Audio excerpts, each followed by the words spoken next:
Happy Wine Wednesday, everyone. I hope you're having a fabulous week. Apologies for being a tad late. You know, it's Wine Wednesday. It's me. But I do apologize. I never mean to be late. And tonight I have Ray, Holly, and Cheryl with me, and we're just having open chat. So, of course, anything you want to talk about, put it in the comments. For some reason, I'm having trouble making Instagram work. So, if you have friends that watch on Instagram, just tell them to hop on over to YouTube. It's easier that way, anyways, because then they can communicate with us. Also, so a couple of announcements. First announcement is I want to start doing more with the memberships because I really appreciate you guys that became members. And I know that Holly's the only expert member, so she's the only one waiting on the shirts to come up and work and the website to work. But that is still in progress, guys. But I want to do more here. Like I think we have a Wine Wednesday group chat on Facebook, and I want to know. Tell me in the comments if that's something that you guys would be interested in.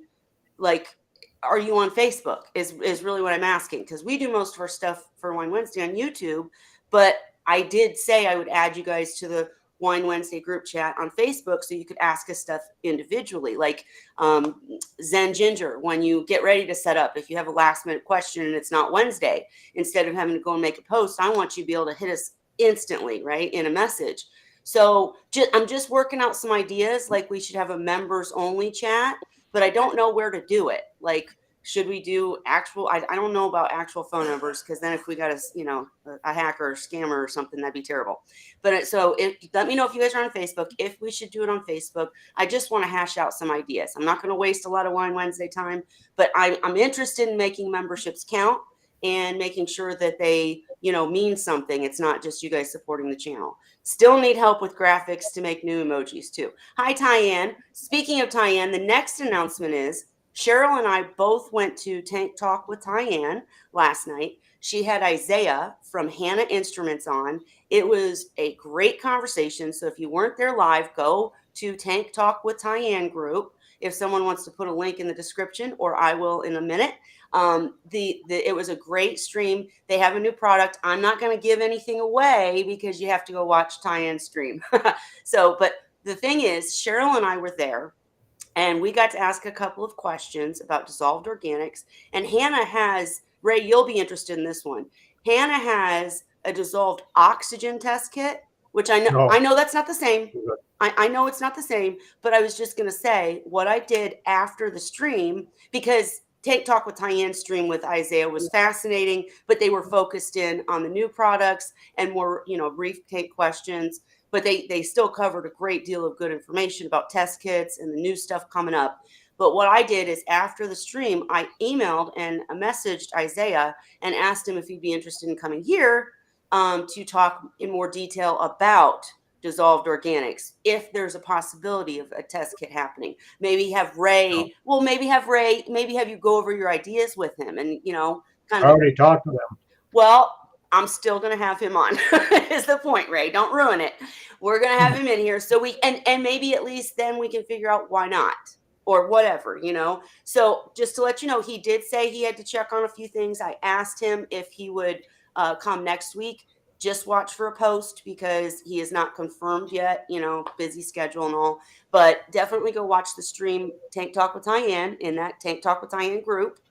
And her very last live stream, which was yesterday, was really great with Isaiah. So anything you want to know about test kits, they already covered. If he comes here, we're not going to cover all that because you can go watch hers. We're going to dive into the more detailed things that interest seahorse keepers and get more depth into the science. He has a biology background, so I'm really excited.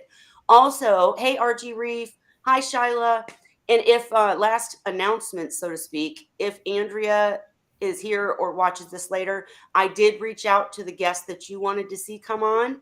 Haven't heard back yet, but I'm trying, guys. I'm trying to get whoever you want here to talk with us. So just wanted to update you, let you know that I'm working on everything. As for Ask Seahorse Source Part 4, you guys know we can always talk Artemia. Cheryl's an expert in Artemia too. And we did already cover probiotics and tank maintenance and all that in Ask Seahorse Source Part 1, 2, and 3 with Dan. But Part 4 has just been delayed because he's having stuff at home. He's got a life and things. He just hasn't been able to make it. We got to give him slack, family first, right? Okay, I think I'm done rambling. But yeah, I'm really excited. I hope he can come. Ray, even if you know, go back and forth with him, which I know it won't be like that, but I'm saying at least we'll get some answers and you guys can have a discussion that'll fascinate me because I'm not a biologist and I'm not into all that stuff. Hey, Zen Ginger, Seaquarians, I love it. And if you missed the beginning, Zen Ginger, I actually mentioned you. And so go back later and watch it. I just want to make sure that people get more out of the membership. So go back and watch it. And if you have ideas, message me on the side and let me know where to set up a group chat. Okay, I'm going to stop rambling now. All right, what's up with you guys? Holly, you first. What's up with you? How are you this week? Oh, just got Scott out of the hospital today. We just I was got going to home ask. a little while ago. So, yeah, so we sprung him from the healing prison, he calls it.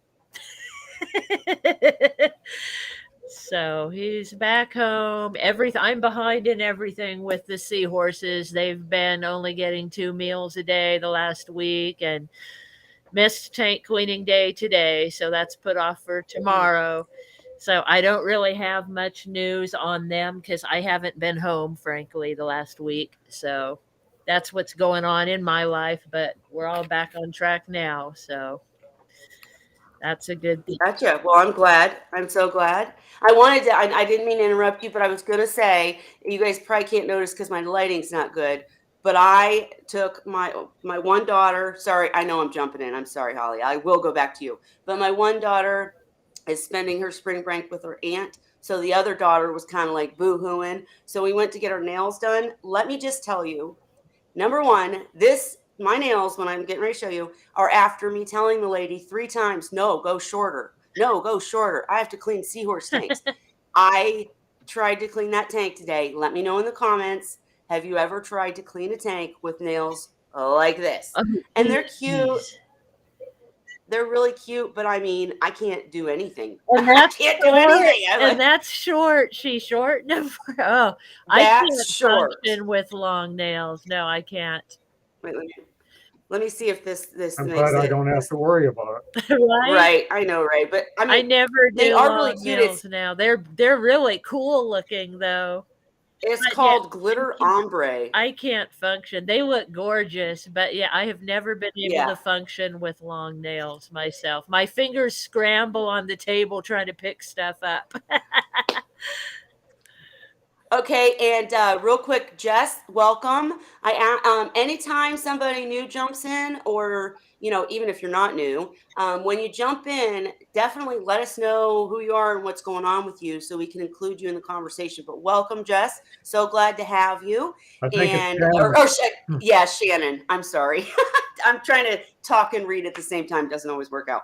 But Shannon, so glad to have you.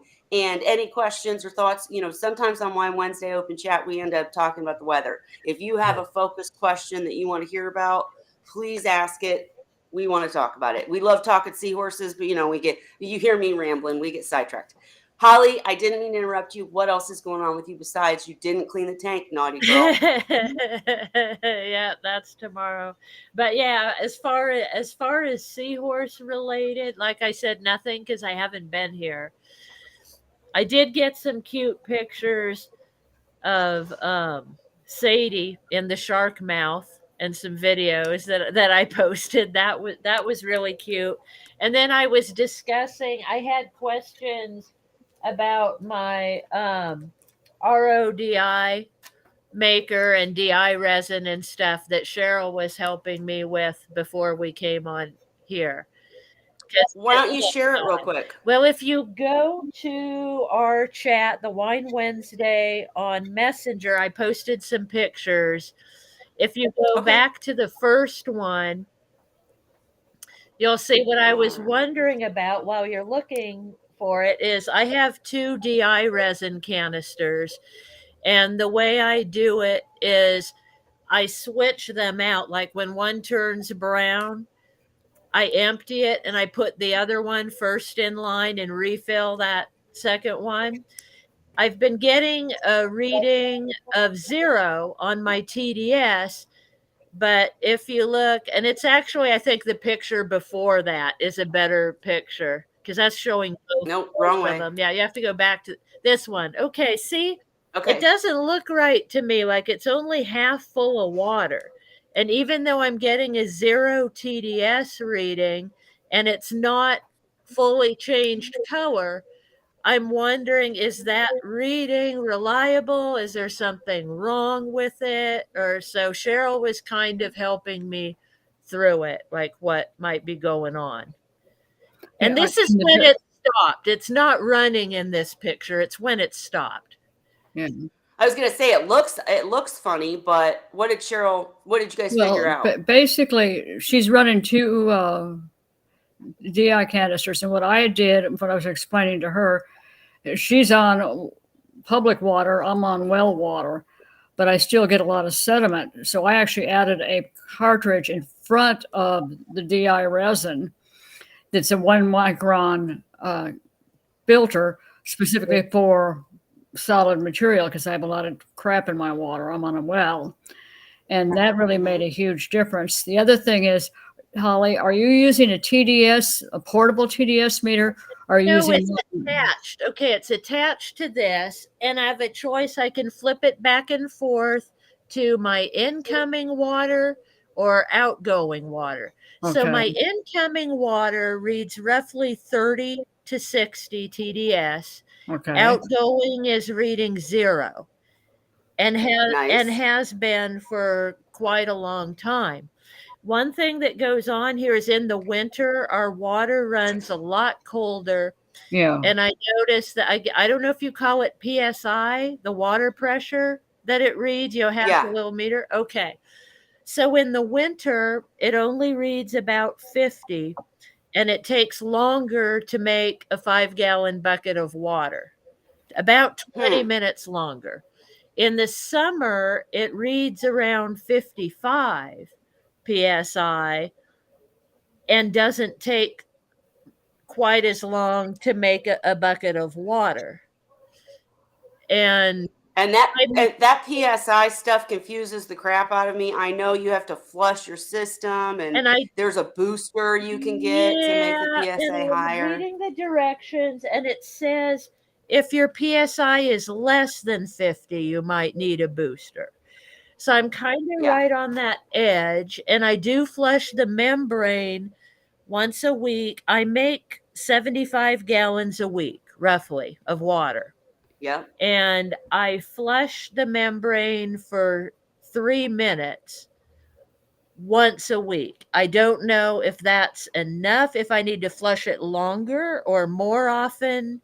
I haven't had it, I was telling Cheryl, I haven't had the system quite 2 years yet. I've had it maybe 1.5 years. So I'm not fully used to with it. I have replaced the DI a couple of times, and I have That's my big I challenge have is that knowing how often to change those DIs and change the Well, I can filters and tell by see how it's brown at the top? When the whole Yep. thing is brown, that's normally when I change it and reverse it. Like I'll Gotcha. put the other one that's not fully brown yet in that position and put the brand new one on the end. And was that this picture? And I have, so there you see both of them. Yep. And then I have changed not the membrane, but the other things, the filters, the white Yep. filter parts. I've changed that out once. And honestly, when I changed it, it didn't look like it was real dirty.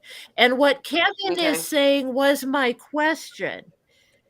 Okay. Why is there air in that chamber? And that's what I was asking Cheryl about.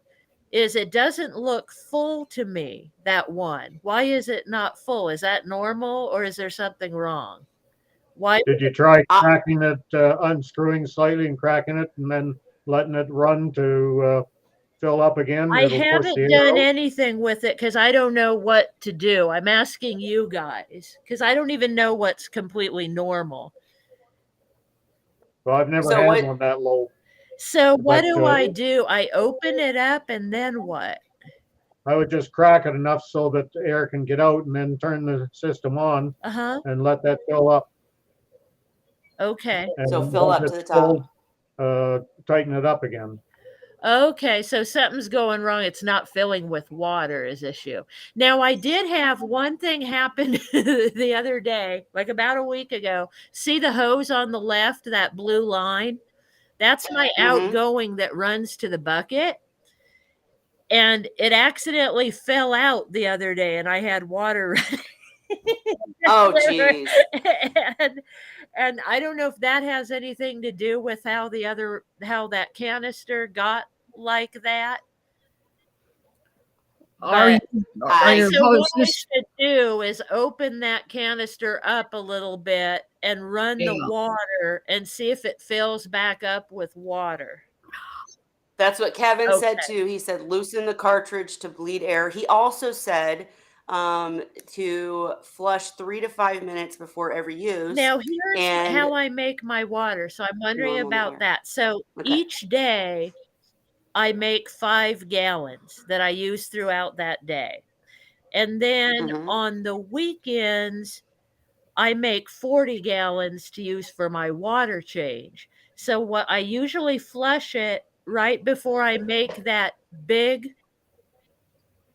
water batch, and right. not every day. So should I be flushing that 3 minutes every day? Like every time? I think he said, I think we'll see what he says now, but he said flush it 3 to 5 minutes before every use. Yeah. So even So if not every I'm not day, just before you making use much, it. because 5 gallons doesn't sound like much to me, but is it that often you would flush it?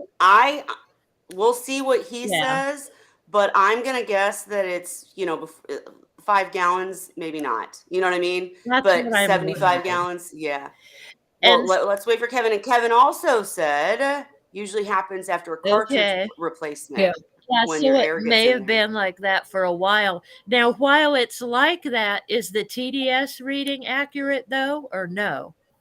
Oh, every day he says, okay.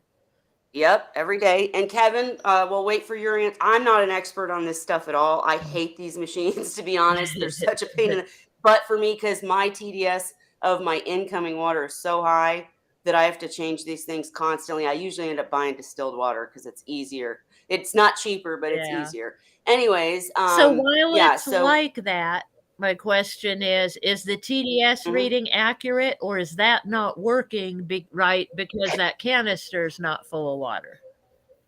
do you happen to have a portable I TDS don't. meter also? I don't. And that's Okay. what I was asking Cheryl about also is should I have a separate one or are those pretty accurate? Well, and it sounds like what we need to do is either get Kevin or somebody from BRS in here to talk about these machines a little bit in more depth because Kevin says, yes, TDS is accurate, Okay. but entire DI resin is not Okay. working. So you might end up thinking you need to change things and wasting money because your TDS is higher, but it's only because the DI is not working. Well, the TDS right? is 0 though right now. So Yeah. I'm wondering, Okay. is it so the TDS? So that canister, the one that's low, is not working, but the other one is. So it's the whole load is on that. Is that what's going on? So there's air in this one, right? Yeah. And there's not in this And one. there's Okay, not let's in look the at that other. other. So is it kind of You bypassing can see, that one and just running off the other? I'm wondering if or you've got. maybe just using this much. I'm wondering if you've got Go some ahead, of your Cheryl. hoses that are a little loose and you're sucking in air in the process. Mm. Or it could be when she replaced a cartridge, like Yeah. Kevin said. Yeah. Well, yeah, I don't know. And let's see, Kevin said DI resin should not be exposed to air for long. Ooh, So does should it I go maybe bad? get rid of that DI resin and totally replace it and start over? Because It's frustrating. I know. yeah, Very I mean it's frustrating. in a can that's inside of that thing. Yeah, so the container has a container inside it that has the DI resin in it. It's sealed in a plastic in that thing. inside of there. Yeah. So if it's vacuum packed, inside that packaging, Hmm. is Is it that shouldn't be getting exposed ruined, to right? air? Or yeah. Because there's air in the thing Yeah. around it, but is there really air inside of it? I mean, let's Yeah. wait for what See he what says, Kevin but I said. personally, I wouldn't trash it, especially if your TDS is 0. Yeah. You know what I mean? Yeah. Maybe get another one for backup, Well, I but I have don't think plenty of DI resin. I have packages of DI resin. And I guess you Yeah. could buy more of those plastic thingies that go inside of there. But usually what I do is just empty it out, rinse it out, and then put new DI resin in and pack it back in there. And how do you reclose it? It screws on. There it's a cap. There's Okay. okay, so it's like a plastic bottle, and then there's these felt pads that you Mhm. cram on top of the DI resin, and you screw the cap down on top of those pads. Got And it. it's got like a Okay. little hole in the top, I think, that Sure. that I get it. somehow stuff goes through. But yeah, what normally happens is that thing will fill with water, and then it goes to the next one. And then yeah, just today I was looking at it and I'm like, that doesn't look right to me. And I don't know how long it's been like that because frankly, I don't look at it that closely. Sure. I'd like to ask Ke- Kevin what make of cartridges he gets that the DIs are vacuum packed, because for many years I've been buying just the Spectrapure, and they're sealed in a foil or a plasticized foil or something, but they're not vacuum packed, and that's from Spectrapure. Interesting. Well, see, Kevin, we're so glad when you come because we might be the Seahorse pros here, but we're not pros. We need help from you guys sometimes. So we're glad you're here. Let's see what he says. He also said water keeps it on level, so it drops when not in use. So explain that a bit Yeah, I further. don't if you know Water what he could. keeps means. its own level. Well, what's that mean, Okay, Ray? Explain it water to us. enters the clear chamber on the outside and rises through the center Mhm. up and out of the unit. Right. So when I have it, and that's what I use too, is BRS resin. That's what this is. It's a bulk reef supply system. And so when I run it, when I turn it on, it's probably not full of air. Then it probably fills up with water, or else it would never get to that second chamber. So it's Right, but I'm always like this when it's not running. so it's not like this when it is running. Is that what you're saying? I'm assuming it's not because the water would have to rise in there in order to get to the next canister where it comes out. If it wasn't doing that, it wouldn't be coming out at all. If it was full when Well, running, The and first it's canister. only half full when it's not. wait. Let Ray talk. Ray, go If ahead. it's full when it's running and only half full when it's not, the water has to go somewhere. Where's it going?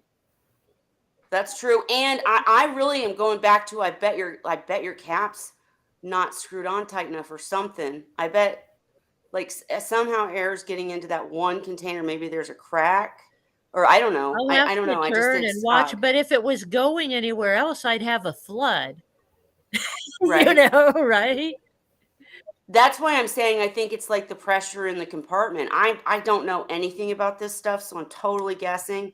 But it just seems to me like maybe if the cap wasn't on right, or if there was a crack, or if the hose had a crack or I something, guess the thing then is the I need to pressure is turn it not filling on it totally. and see what Yeah, turn happens it when on. I turn it on. And Absolutely. like I said, it has to fill up because otherwise it wouldn't go to the other chamber at all. Okay, Kevin said you have to bleed the air out. Once bled, then there would not be air. Air get pressurized to force water out. So that's Right, but by what she's asking, unscrewing the cap. So like you said, unscrew the cap and let it fill with water and then screw the cap when it's full of water. Yeah, but I still go back to your second question, Holly, is how is the water getting to the next canister when this one's not getting filled up? That just It has to be getting to do with filled up pressure when it's turned on. or getting filled up, right? Exactly. We need you to turn it on, Holly. Well, Yeah. Go turn it you on. shouldn't have that much evaporation in a few days since you make water every few days. Also, it should stay fairly full unless you've got something loose somewhere. That's because I know even with my system, the only contain section that actually dries out at all is my pre-filter that I have because of my sediment that I have in my well. And that one I don't worry about because I'm running it through and out onto the ground first anyway. But in the DI section, it should not disappear like that, the water. I'm wondering if you've got it on a little loose. The cap, Or, maybe, Yeah. like you're saying. Well, I'll have to. So the solution then is to unscrew the cap and let it fill Let with it fill. water, Mhm. and then screw the cap back down. Is that what? Yes, that's the solution. But also run it first to see If it fills to up. test all these theories. Yeah. Yeah, to see if it fills up. Because then, even if you unscrew the cap and fill it back up, if it is like say a crack or a Mhm. hose that has a little hole or something, then it's just going to happen again, Mhm. right? So if you turn it on and it fills up, Mhm. and then you turn it off and it goes back down, something's not I right just there. thought of something that might be affecting that. I think we have air in our pipes. Oh, My uncle's a plumber, and he said because our toilet was making this like ee sound like after you flush it. And he said we needed something. He says you need to bleed the air out of and he said there's something that does it. so it might be your So pipes. maybe it's pushing air in there. That Ooh, could and be. that would probably be destroying your filters and your DI and all that more quickly. But if that's the case, you should, if the air that's trapped is moving, then you should see that happen when air comes out of faucet. You would notice it. I think I have. Ooh, And there is some air in pipes anyway, because they usually have a vertical one put in on a T on the line so that the air that's trapped in it when it fills up allows for a little bit of give in there. The air will compress a lot easier than the water, so you don't get hammering effect when you turn the pipes or turn the water on and off. huh. And Kevin did say when water starts pressurized, the air when entering the water is at the bottom, so it forces the water up the center chamber. So that's how it's getting to the next compartment, even if it's not full. Right? That makes sense to me. But still, I want to know, number one, if you turn it on, does it fill up? And number two, if it doesn't, if you unscrew the cap and let it fill up, does that work? And then Kevin said we could be getting air brought in at times, but rare. So now we need to know if your pipes are just screwed. And Vincent, by the way, said if it's zero TDS, stop worrying. But yeah, even the last one's working because I have two. Yeah. Which is the truth. As long as you're getting good water, that's what matters. Yeah. But I understand what I was wondering. I'm like, is it not working because of that? Is the reading wrong? Well, no, he said like the reading's right. The reading's right. And the thing is, though, I still understand and think this is an important question because they're not cheap, you know what I mean, to keep replacing this stuff constantly. And, I bet you it gets worn out faster if it's not working properly, with the air in it. So do those 2 tests for us and do a post or come back next week and tell us and update us on what's going on. But when we thank you, Kevin, for all your expert knowledge on this topic, and Vincent. And Ginger has a question about it too. She just posted. Okay, sorry. Not gravity fed. Oh, wrong one. It goes on your house water pressure, or if you're on a well with a pump, it'll go by the pump pressure. Okay, well, the question was, I don't know anything about them personally, me either, Zen. But if they are gravity fed at all, would the height of the RODI unit affect the ability to fill all the way? And Ray, your answer was no. You just said your Yeah, answer, right? raise the right. Yeah, it goes on your water pressure. And that's the pressure thing's a brr, because I had to get one of those boosters for mine because Yeah, because my mine's on pressure the was edge. good. Like I said, mine's around 50, 50, 55. It runs right in that range. So I'm on the edge of it's slow.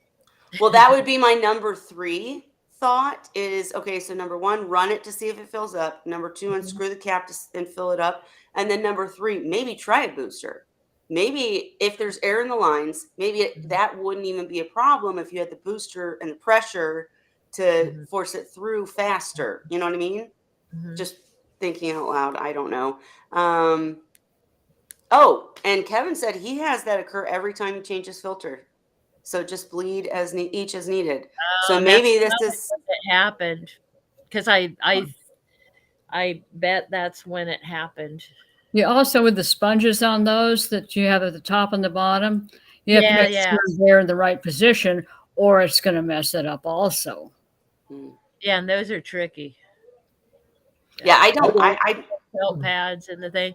Because yeah, what it is, it's like a plastic bottle inside, and you fill it with the DI resin, and you're supposed to fill it really tight, and then you put those little pads on top.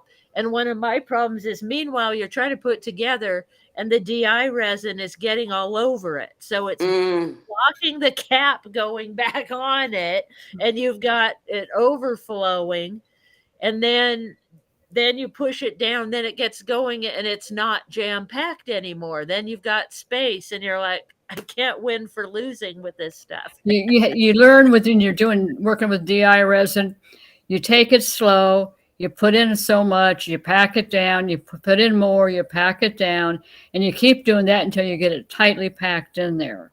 And then you put the top on. And yeah, it's a bit of a pain. It takes some getting used to. I just see, buy I the went new cartridges. that's I was gonna say, Ray, I'm cheap, so sorry BRS because this sounds like a fantastic product. But I went with when I figured out I needed an RODI machine, which was before I even did saltwater. It was for my discus tank. I needed softer water, and I went and researched and all this stuff, and I found one. I think it was called. Oh, it's been so many years now. Pure water something like it's more of a water treatment place instead of a you know Yeah, yeah. aquarium store, but they had a mini one or whatever for aquarium keepers, and I bought that one, and it was less work for sure because you couldn't even see what was in it. Was literally like white tubes. You didn't see what was in them, you just attached them, right? But I would never, the only way I could tell anything was going on was by testing the TDS. And if something was going on, I never really knew which part was the problem, right? So that's why my question Mhm. earlier was, how do you know when you need to replace a filter, or you need to replace the DI, or because mine were all just containers that I couldn't see in. And Yeah. so that was a pain too, and so I typically, because the machine that I was buying was it was literally only like $60, you guys. It was ridiculous, but it Mhm. worked. So I would just replace the whole dang thing, which it doesn't work. Like I think this is a better option when you can just Mhm. replace DI, but Yeah. I don't know. And Kevin said they make some great funnels with packers to do that. See Rhino's Reef. All right, we're going to have to go check out Yeah. Rhino's Reef Yeah. now. I've I have never a had to funnel that wait I much. modified that I use to build the DI resin. It makes it much easier, and I can pack it through the funnel because I cut the end off, so it's a big opening for it. Works really well.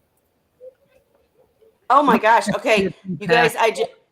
I just got to tell you though, this website is really cool looking. Look at this website. Rhino's Reef. Oh my gosh, that is so cool. Love it.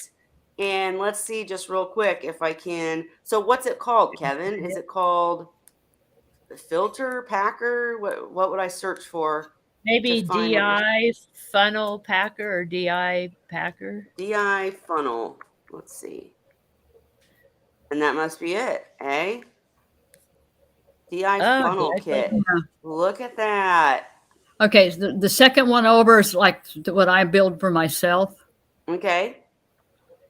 And And what's it's that got do, a little Cheryl? plunger. Yeah. Well, very cool. And I like that one. Cram it down. There you go. But I just yeah. bought some stuff at the grocery store and modified it. Well, and I hope they don't mind me showing this because I'm, kind of advertising for them. But Hey, let's you're watch it free real quick. advertising. Yeah. I'm sure they don't mind. Let's see. Do they show how to use it? Is there a video or anything? Well, Oh, here we let's go. see. Oh, no, not yet. We might have to contact Rhino's Reef and get him in here. Yeah. Oh, so cute. I love the video, though. That's great. Yeah. That makes it much easier doing it that way. All right. So, Kevin, put me in contact with Rhino's Reef. We want a demonstration. All right. Anyways. Hello, Seahorse Mammy. No problem. We're glad you're here. And Zen Ginger said you could just take a regular funnel and cut the bottom out to make it wider. Absolutely. Here's the thing, though, you guys. I love that all of these places come up with these products. My camera keeps falling. Sorry. But because I'm lazy. All right. All you DIY awesome people that make everything so Cheryl and Ray with his homemade skimmers and Zen with your whatever the heck you make. You guys are my heroes. But unless you're going to make them for me, I'm going to buy them because every time I tried to do my own sump with like compartment. Oh my God, it was a disaster. It fell apart. I just DIY and I don't mix. So I build all my sumps myself. I'm not I know you do, Cheryl. several $100s. Filter tube or canning funnel too big? What, Ray? Is a canning funnel too big for the cartridges?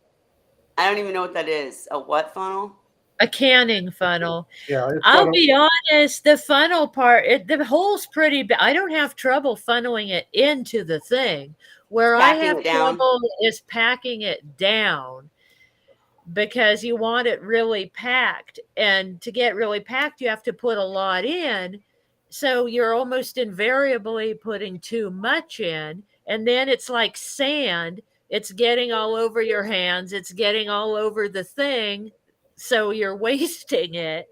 And I always that try little to piece looked good. all the little stuff up and try to get it back in the bag because it's not cheap to buy. Well, that's why. Wait. That's why what I'm saying is, yes, if you're a DIY genius and you have the machinery to like cut plastic or make your own, 3D printing stuff or whatever, and you could make something at the exact size that you need it to push it down, that's cool. But I'm gonna go buy it. I'm gonna go buy it. So I appreciate somebody producing it. Yeah, I like that idea. Well, I have funnels for all kinds of things. DI is one. All kinds of stuff that I use funnels for to measure stuff, and when I'm mixing different products and stuff, it just makes life a lot easier. Well, sure. And as long as you're willing to send them to me, Cheryl, I'm all game with DIY, but I'm not making them myself. One says DI and one says, what am I thinking of? I don't know. I never did learn sign language. Peroxide. I make 3%, 6%, and 12% hydrogen peroxide, but I buy it in 35% solutions. So everything has to have their own little funnel, their own little container. And my son one day decided he saw a bottle in the fridge that said water on it. Well, actually, that was not his better idea because it had hydrogen peroxide in it. Oh, no. Kevin also said tap the container bottom on the counter while filling helps to pack as well. I figured that one out. Yeah. I do that. Yeah, that's a big part of it. He's right about that. The problem is you get it all over your hands and all over your porch. Exactly. It's all over the thing. It's all over my hands. And it's all over and I'm like, I'm wasting it. Money, right? See, I buy mine in bulk. So it's one of those things where I've got to scoop it out, put it in, get rid of the old stuff, and then clean up the mess I just created. Sure. Hey, Well, the pouches I buy, it's funny because the pouches I buy are supposed to be enough for one canister, right? But it's too much. Every time it's too much by about this much. well, maybe you're not packing And, well enough, Holly. right? But it's overflowing, like I said. Right. So I always have this little bit left. So I have like these different packages of like a little bit left because I can't run out. So I'm like accumulating. Well, I'm curious too, Kevin, maybe you can answer this because I'm a little confused about the vacuum packed, no air getting to it thing. So if you're saving what's not packed in, is it okay as long as it's not touching water? Or is it if it's touching air? You know what I mean? Did that question make sense? I mean, I don't mess with this stuff, so I have no idea. My question could be totally stupid. I don't know. You But just, it's not going to hurt it if you when you take it out and pack it. no, I mean, if it's supposed to be vacuum If I have packed, a is that just? leftover pack, yeah, But it, like but I it, have wait, leftover wait. pack, so it's So been no, exposed to air. So is right. it wearing it out? So are we just making sure with the vacuum packed that it doesn't touch air once it's in the water, or does it matter if it's like, outside the tank and you're saving it? Just out of curiosity. Well, I buy in bulk, and the bulk that I get comes in large bags. But it's one of those things where I've got it down to a science where I dump out I know how much is going to go into each container. I dump that amount out, and I real quick close up the bag, so the bag is never open for more than 2 or 3 minutes. But exposure to air is not a big worry. And they're like Ziploc. They're not. I mean, they're vacuum packed when you buy them. I mean, it's sucked up pouch. It comes in a silver pouch. The BRS stuff does. And so then, I just seal it. Yeah, make sure it's sealed. That's a good point Kevin made. Gotcha. Yep. Speaking of which, it's like a Ziploc thing. So you do like a Ziploc, you squish it down and fold it over and zip it. And I haven't had trouble with mine that I've noticed because I use what's left in the little pack and then I start the next one. Yeah. One of the things too I found when I was first starting to pack DI resin into the containers is I didn't realize how hard I needed to pack it down. And that's when I used to run into air I was just thinking about that. I used to end up air. And now when I put those sponges in, I'm putting a lot of pressure on them to get them in there really tight. And I don't have that problem anymore. And I like that tamper thing that they had. Yeah. Because it's the right size. Because what I always do is use like the back of a spoon, Right. It's not going to work. Pressing it down, then you're adding more and pressing it down again. Like I said, by the time you get it packed, you've got extra all around on your hands and on the thing and on the table. Well, a little tamper like that's easy to make. Just pick up a piece of plexiglass. Just a measuring cup that size. Use the back of the measuring cup. But that's the key is that Rhino's Reef has made it the exact size that you need for packing it down. So I just like it because again I'm lazy. Hey, and I've been trying to say it for a second. We can go back to these. It's not a problem, even though I know nothing about them. But I was gonna update you guys. I forgot to at the beginning. The Seahorse that we saw the video a few weeks ago, my Seahorse, that was scratching, very obviously flicking. And we discussed at end last week, I think, or the week before, when we were talking bacteria, that I really think it was just because I mussed up the tank trying to clean the water too much, trying to clean the tank too much, and he was irritated by things floating in the tank because he's not done it again. I wanted to update you because I promised you guys I would videotape the freshwater dip, but I didn't do one. And I know that they're safe and they're a very good diagnostic tool and they're not going to hurt the Seahorse, but I just kind of felt like even that is stressful, even though it's safe and all of that. And I advise people to do it if there's a problem and you don't know what it is.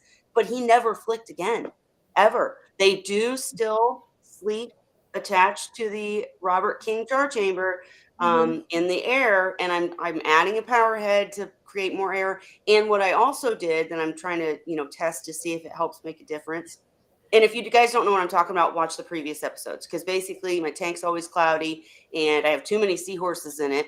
And we discovered that it's probably an oxygen issue. So instead of having one return, because it's an all-in-one tank, so it has the two returns, the lock line, one water falling into the tank, creating that splash, creating the air, oxygenation, whatever. And I had the other one pointed down to kind of sweep the bottom and get all the anything on the bottom up into the water so that it could go to the back and get filtered out. Well, so what I did is I changed both of my lock lines to waterfall into the tank and turned up a little teeny bit my Robert King char chamber. And then I'm going to add the power. I haven't done it yet, but I'm already noticing a difference. Just to update you guys and let you know where it's going. The water falling into the tank, I just think it really was. I think that our last guest was right, and it's an oxygenation issue. I know that was totally left field, but I thought of it. I wanted to update you. So I will let you know. But the other thing I wanted to say is I don't even care if they have babies anymore. I absolutely adore my male from Vincent. He is Sweet. so gorgeous. I mean, he's sparkles and has all these patterns, and he like every time I go up to the tank, the rest of them are hitched to the Robert King chamber sleeping. I'm talking about when I first walk up to the tank before the lights on. He's out swimming around. He's like, "Mama, you're here. Let me be dazzling for you." I just love this. He's the watcher. Maybe he's like Candy. He Candy's the one in my display tank that watches for me, and she does all the work of getting my attention. But it's funny because when she does that, the other seahorses get ready. They know she's doing her job of getting my attention, and they go to their places and get all excited, like, "Up, Candy's telling mom it's time to eat. We're gonna eat." They communicate for sure. Which I still do have the problem where the older male doesn't like the newer male at all. So they don't fight. I haven't seen any of that like snicking or wrestling or any of that stuff. Mhm. But you can tell like he jumps on the females constantly to try to get them before before the new cute Before, guy can. But aw, he's just gorgeous. He's getting bigger. He's getting nice. he's gonna make me some beautiful babies. I already know it, but I love him anyways. And I did want to say I did pay attention to the post where you guys helped with names for them. I've been mulling that over, and I'll be announcing their names very soon. But all right, that I just wanted to go to me for a minute. Just on a side note about males and fighting and stuff. Several years ago, I raised a number of tiger tails, hippocampus combs. And one male started inflating his pouch, and the other little female, one of the younger females, started getting interested, and she was coming over to visit and say hi and checking him out. Well, the next thing I know, he's trying to drag her in circles. Yep. And she's getting really annoyed, but she can't stay away. She doesn't have no sense. She'll swim off and come back. Finally, after over a half hour of this ongoing display, she finally had enough, and she swam up and hitched to his top of his head. And I never was sure if she was telling him to get his head out of his pouch or use his brain. Yep. Yep. And Tom Coyle, good to see you. So glad you popped in. You probably could have helped us more earlier. We were talking RODI chambers and DI resin and stuff I know nothing about. We love when you guys come in and you know more than us. I mean, we're here to help you with seahorses, but this is open chat. So sometimes if Holly has a question, we need you guys to help us. So we're so glad you're here. But yes, the social hierarchy of seahorses is really fascinating to learn their personalities. That's what when I say, when someone asks me a question about, well, how much do you feed seahorses? How do you feed seahorses? What's the best way? How do you do this? How do you do that? I'm like, really seriously, you kind of got to learn your seahorses because they're all different. They have personalities. They do have a pecking order. There is what's the word when there's a macho man of the tank? There is an alpha of the tank. That's the word. And yeah, for sure. And at this point, in my tank, I don't think there's an alpha. I think that my young male from Vincent, whom I'm in love with and is gorgeous, is coming into his own, The old male's frightened, so he's not attacking, but jumping on the females, trying to be like, look at me, look at me. He turned bright yellow all of a sudden, even though, as we've discussed endlessly, if you have rock in a tank and not much else, the seahorses are going to probably turn the color of the rock. So the older male is typically the color of the rock, but since this new male came in, he's bright yellow, flashing all around, trying to show the ladies what he's made of. My Vincent Younger seahorse, I'm going to get him names, guys, so it's not so confusing. But he's not even a color. He's like silver and he sparkles. I swear to God, he's not a color and he just looks like a sparkle. And I just love him. But anyways, I'm sorry. I got wrapped up in my seahorse love. What, Ray? You got to name him Ray then. Name him Ray. I love it because you shine. Yeah. That was great, Ray. Well, this used to be silver, but now it's white. All seahorses do that, Ray. Hi, Andrew. We're just doing open chat tonight, so I'm bragging about my beautiful, sparkly silver seahorse that might be named Ray soon. We'll see. But if you have any questions or anything you want to ask about seahorses or anything you want to talk about that's not seahorse related, it's open chat, so put it in the comments. But we're glad to have you here. Hey, Terry's Tropical Tanks. Glad to have you here. He's from House of Dragons, said Vincent. Do you mean Ray or my new seahorse? I'm just kidding. But no, I got to post some more videos and pictures because Vincent, I just adore this male. He is so pretty. I've had so many seahorses and Erectus aren't even my favorite species. Sorry, guys. But I just love the seahorse. And he's so, like we were talking personalities, he's so friendly. Mm-hmm. I can't walk up to the tank without him rushing me. Yeah. But he rushes me. He rushes me, and it's not like give me food. I know that's what it really is, you guys. I'm not stupid. But he rushes me, and then he does this like teasy dance. He's flirting with me. That's what Candy does. Yeah. Yeah.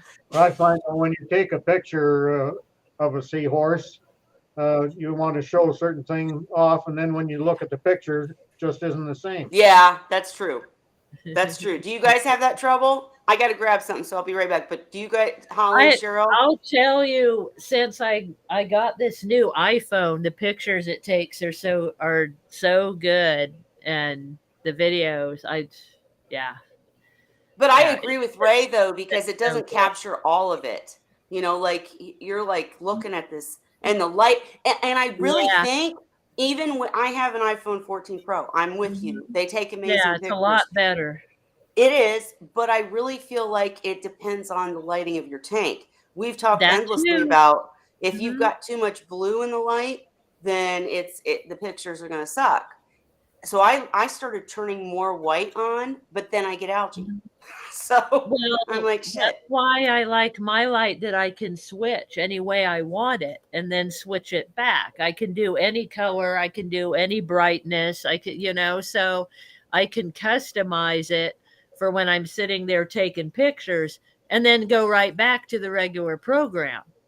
So it's not like I'm setting it on that all the time. It's just for when I'm taking pictures.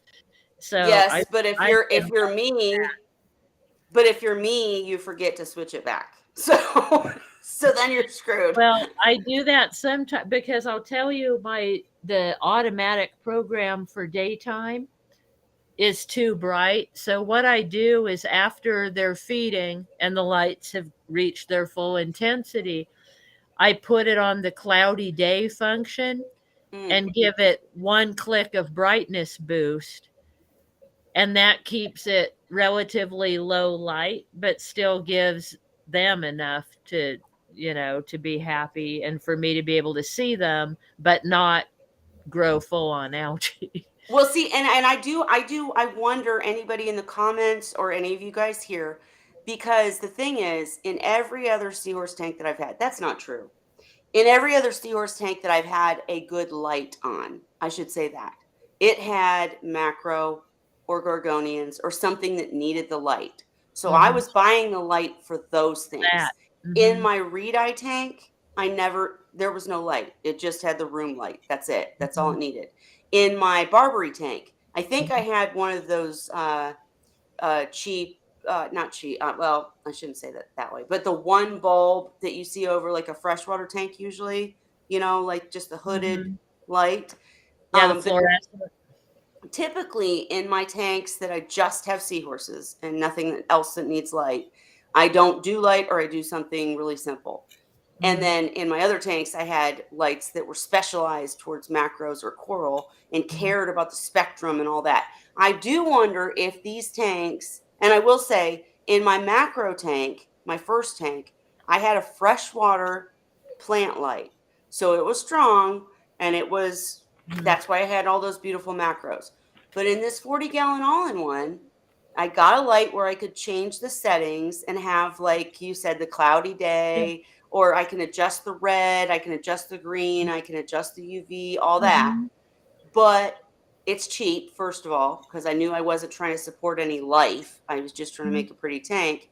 And I always wonder if the spectrum is actually good. If anybody out there has one of those things that tests the spectrum, I would love for you to come on over and test my tank or talk to me more about how that matters. Because I really do believe when we have cloudy days and all that stuff, Mhm. it might not cause algae, but like me messing with red, green, and UV and blue and all this stuff and purple, I don't know what it's supposed to be. So it's called a Mhm. full spectrum light, but it's not Yeah. probably it's probably causing algae, especially like my Mhm. red and my green are zero.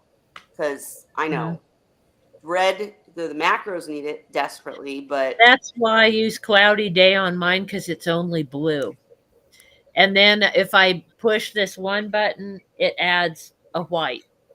And so I add that one little tinge of white just to make it look good, but it's pretty dark in there.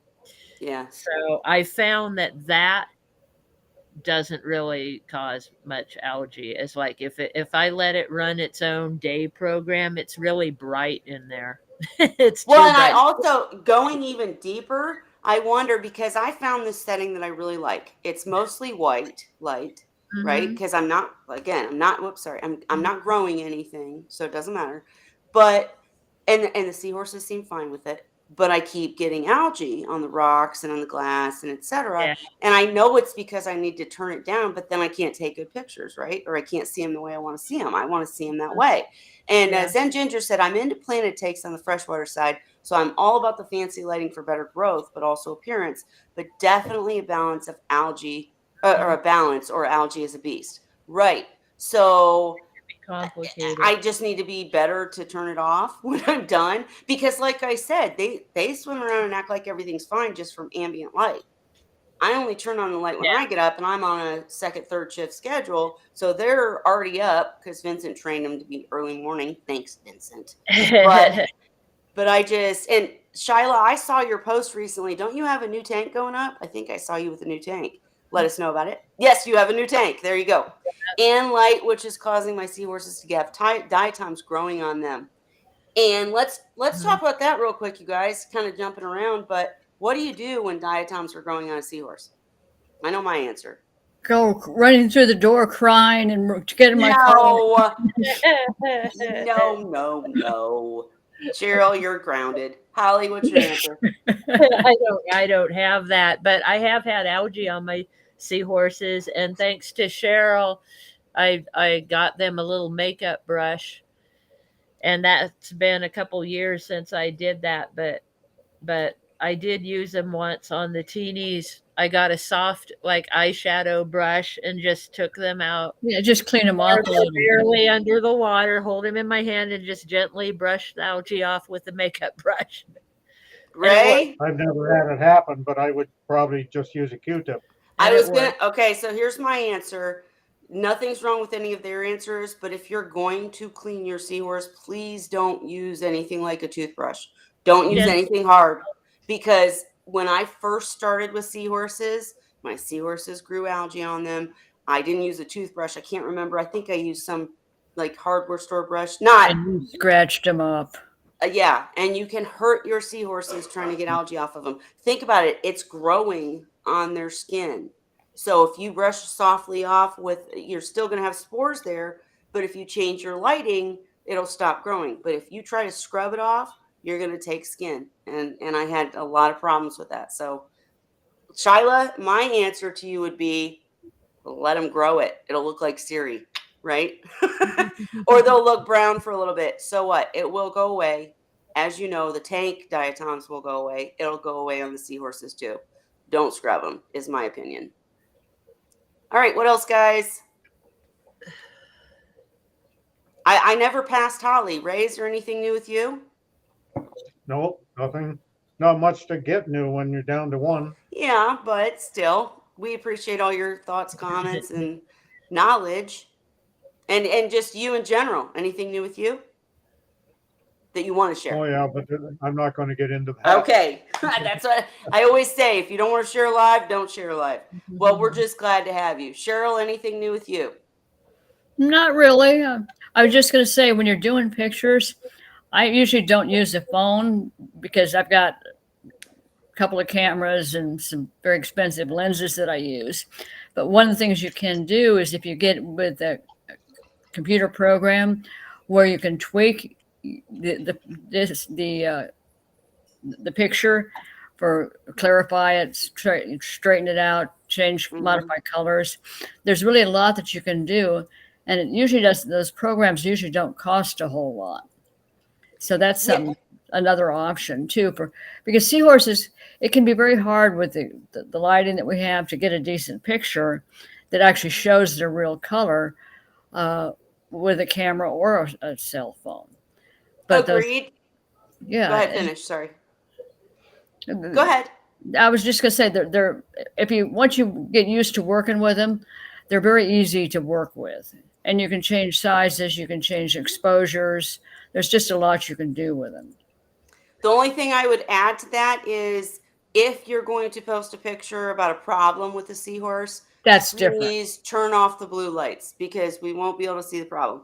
And I agree with you, Cheryl, but sometimes I see pictures on Facebook and Instagram all the time where they're over edited. Do you know what I mean? Like you can tell it's edited. And we won't even get into the Instagram female models, not seahorse, that over edit their photos. I agree with you, but I wish we could figure out how to capture what we're actually seeing. I know that's impossible, but you can't they look add different under different lighting. Like I'll take usually first thing in the morning, I take pictures of them because that iPhone is so good. Like I said, it'll take pictures in the dark practically. Yeah. So I take a picture of them before the tank lights even come on. So there's no blue light, there's no white light, there's nothing, just regular lighting in the room.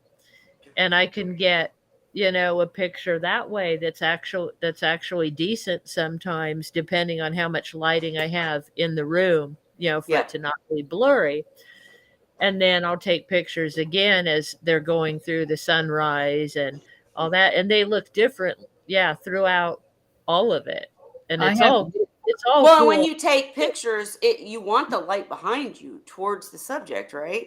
I'm not a photographer, but so the light off would be probably even a better option. In my house, it's too dark. You've got to have light to take good pictures. But Zen Ginger said you could hang your light with either a pulley or adjustable bracket, so you can lower it for the pics and raise it for the algae prevention.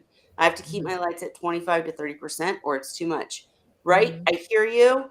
Again, Miss Lazy. I forget to raise it. I know I would. I would forget it. So good suggestion though. I like it. But again, you're doing DIY stuff. When I tried to figure out I still have it, but it doesn't have seahorses in it. The 90-gallon SCA, the glass is like that thick, no joke. It's so thick.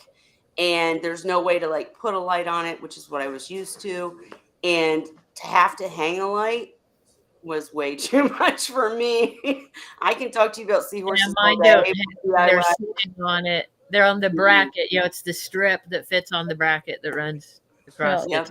So they're not hanging. Other than in this room, on this tank, I have fluorescent lights, but that's in addition to the other because I just Well, put the other one on. and Holly, you have a husband that can figure anything out. He is, Mhm. engineerial minded, and he will figure it out. I don't have that, so it's Yeah. just me, and I try to hang stuff or make stumps myself, and it doesn't work out. It just doesn't. Well, it's Cheryl, like you were gonna me. say something. I've been trying for over 2 weeks to get a decent picture of one of my baby squirrels.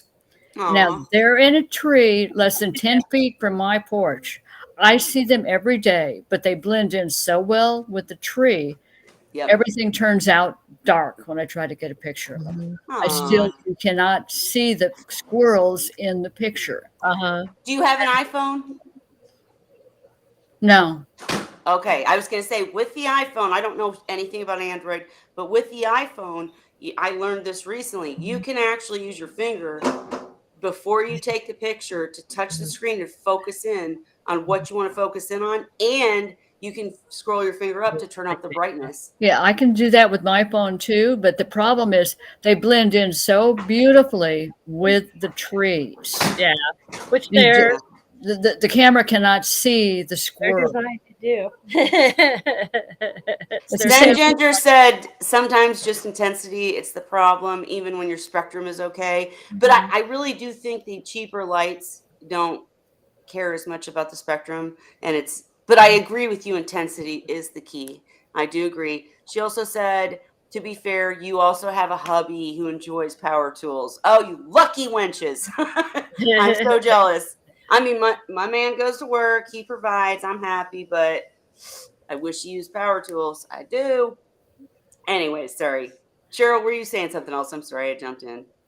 I just my phone might be able to get a picture of them, but if the camera can't, I can't see. I can't even see the squirrel through the lens. It Mm, blends in so well. Mhm. And then I've got a pair of little house wrens that are nesting about 5 feet off my porch. yep. And he's in and out multiple times throughout the day. But again, when he comes in, he blends in exactly to the same color as that nest box that I've got hanging for him. So again, you can't see him. Well, Kevin did say on an Android, use Pro mode for any Android users. And yeah, I mean, when I had the reef tank, trying to get close up, beautiful macro pictures of the coral was, I mean, I ended up buying a Nikon so that I could take actual Yeah. photos. And I mean, that was great. But then the size and trying to get them online, it's just a pain in the butt. Mhm. So I'm glad the new phones do so much more, Yeah. but I know we talked about like a wide range of topics here, and we're kind of trying to throw them all together. But yeah, I think spectrum matters if you're growing stuff. I think that if you're taking pictures, make sure to turn down your intensity, or you're going to get algae, as I do. I Mhm. also really wonder if it adds to, like, I just think photosynthesis and stuff. And if you do have algae in the tank, I wonder, like in my case, of course, I'm always going to come back to me, if that adds to the gunk in the water. I don't, not to organics, but like I said, my male has never itched again, but he did itch when I scraped up all the algae and was trying to clean it all out and all that Something gunk in in the the medium. water. Yeah, but I'm just thinking, I'm wondering if like the intensity leads to, well, obviously it leads to more algae, and if you clean that algae, then there's more stuff in the tank that can bug them, you know what I mean? I don't know, I'm just rambling at this point, but anyways, guys, Ray, was there anything else we need to talk about? Not that I'm aware of, Okay. but if you're going to have the guy from Hannah, maybe you should look at my page on the nitrogen compounds. Mhm. Please believe we're gonna show him, the Yeah, page. because I even mentioned you last night, Ray, in terms of needing to find something to calibrate dissolved organics with seahorses, because that is a potentially big problem for a lot of people, and it would Well, be and I really do feel like the reason that he didn't instantly say yes is because he knows we're going to ask him some deep questions. yeah. So, he wants to prepare, make sure because as someone Mhm. who's with a company, he can't, You know what I mean? So hopefully he will come and we can show him, and I will show him in advance so that he can see what you're trying to do. And with his biology background, it could be a fascinating conversation. I really think it will be. I might just have you do the interview, Ray. Well, I'm talking about, I've been talking with Randy Holmes Farley Right? and some other guys that aren't maybe quite as knowledgeable, but um, I think the kind of work that they do apparently gives them the knowledge that they have. But even Randy says that the only way to test it is to send the sample away, have it tested in the lab. But why? I mean, isn't Because that what they said about all tests? nobody's been able to come up with a test for it yet. Well, I mean, I get that. Mhm. I get that, but if the other question, seriously, think about it. If you're a corporation and you're a good business, you have a good business plan, you have to consider how many people would be interested. So the reason, sorry, I keep forgetting to turn my camera back on. The reason that I was so impressed with Isaiah when I watched him on Tank Talk with Tyann last night is because he talked about not only his biology background, but also that Hanna Instruments don't just do aquarium products. They do water testing products for, treatment Yep. plants. And I mean, they're so like with dissolved with organics, period. I would think that even if only the Seahorse, sorry, I'm jumping around, but my big fear is that the answer would be your community's too niche for us to create a test kit. But I That's think right. that that should and would be important to other industries aside from, No. why not? Well, they have other means to determine what their needs are in testing the water, or whatever. Um, But shouldn't every industry care about organics in the water? well, Like in Flint, Michigan. if they do, then usually they've got the equipment to test it like a lab has. Like a lot of companies, when I worked for Northern Electric decades and decades ago, we had our own laboratory and I worked in the lab. And so we had equipment there that no hobbyist can afford. But because it was a factory and the kind of stuff that we did, we had this equipment. And uh, I'm assuming that probably a lot of other companies are in the same boat that way. Well, And then when it comes down to it, really, I can't see why anybody would be wanting to measure dissolved organics unless they suspected that there was a problem with whatever they're using the water for, Exactly. and that dissolved organics would be causing it. Well, and that's why I well, said, but wait, hang on. Because so you're saying that the corporations and the big shots have their ways of testing as it would be if we sent off to a lab in their facility. But if a company came up with an easier way to test it that was much cheaper, wouldn't they go for it too? Or is it just too extensive to test? Well, according to Randy, there isn't a cheap way to do it. Like, that's what I want to understand is why. Like, I probably won't understand when they explain it, but I still want to hear the explanation. Well, a lot of people would like to find a cheap way to go to the moon too, but Yeah. You'd have to just be not in there the yet. know to know why. If you're a scientist, you know what makes it hard. Yeah, we don't. Well, maybe I we'll. think Vincent has it. It's Yeah, it may be too expensive.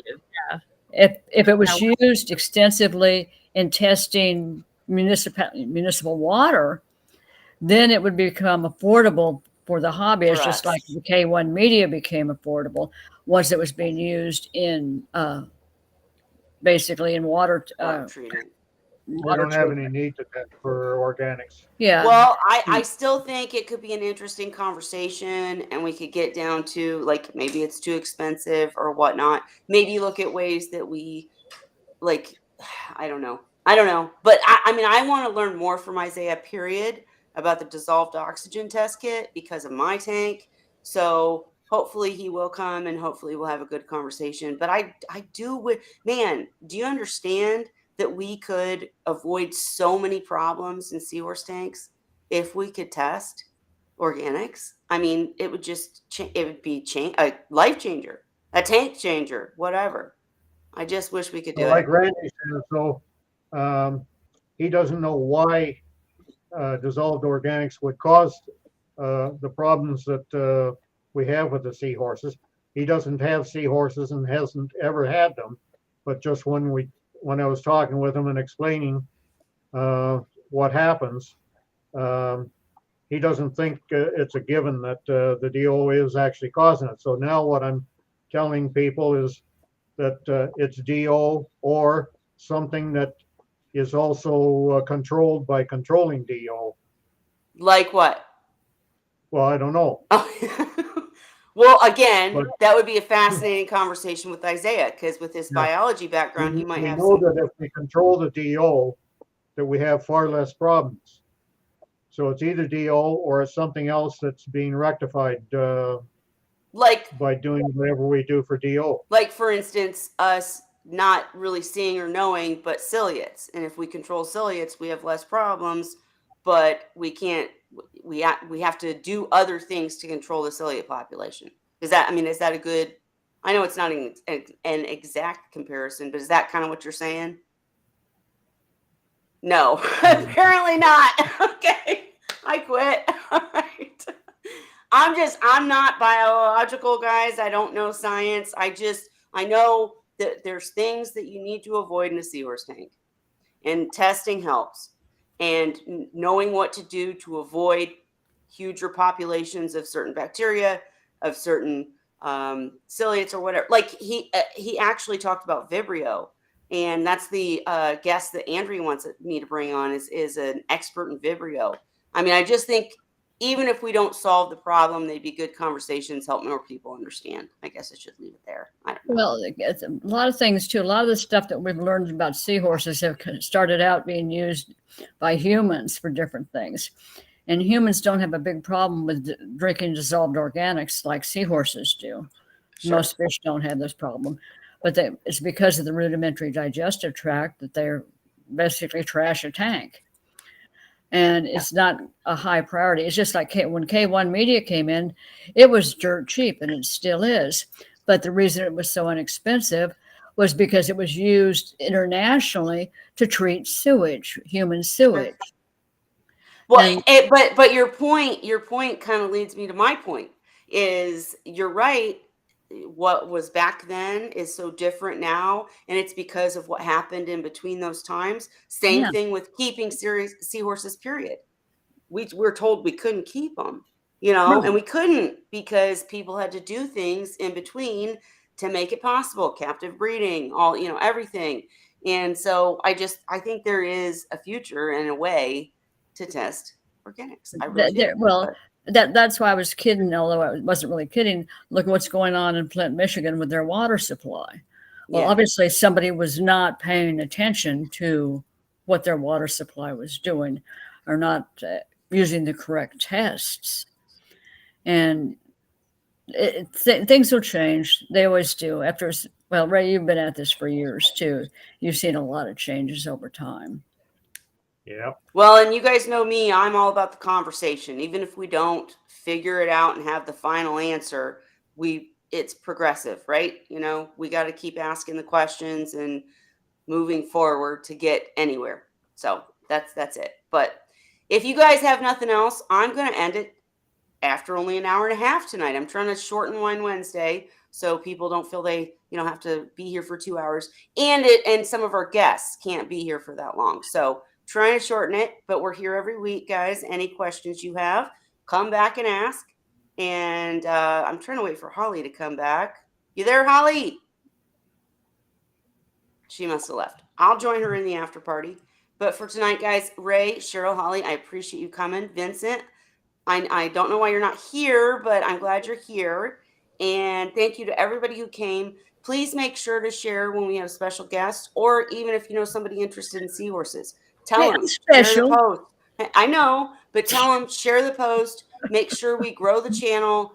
Watch the beginning of this episode, people like Zen Ginger. So I want to work with you guys to make membership more important, to grow the community of people understanding seahorses, keeping seahorses that want to, and just making it more available and the information more available. So Yeah. no worries, Vincent. I love you.